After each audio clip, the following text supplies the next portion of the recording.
সবাই তার ভাই বলে ডাকে, সাকিব ভাইয়া। সবার বড় ছোট সাধারণ মানুষ সবাই ওর কাছে সমান। ওর এই একটা গুণ ছিল, সবার কাছেও খুব প্রিয়।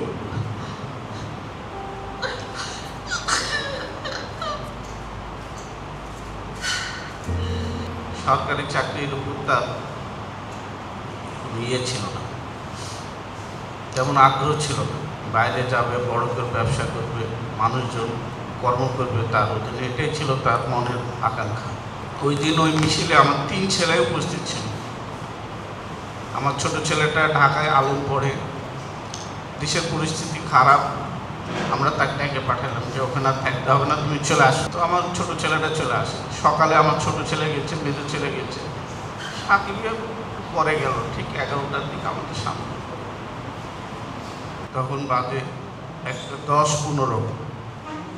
সাকিবের মোবাইলে কল দিই, ধরে না, একজন রিসিভ করে ধরলো। তো আমি বললাম যে এটা তো সাকিবের মোবাইল, তুমি কে? তো আমার সাকিবকে দাও। কোথায় সাকিব? তো বলছে যে আঙ্কেল সাকিব একটু ইনজুরি হয়েছে। তা বলছে কেমন ইনজুরি? তো বলছে গুলি খেয়েছে, গুলি লেগেছে বুকে। আমার ছেলে যখন গুলি খায়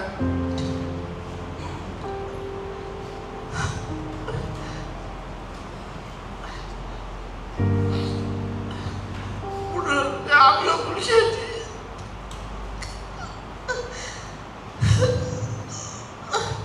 আরেকটার দিকে আমার ছোট ছেলে আর আমার ভাসতে বড় ভাইয়ের ছেলে আমাকে মোবাইল করে জানাইছে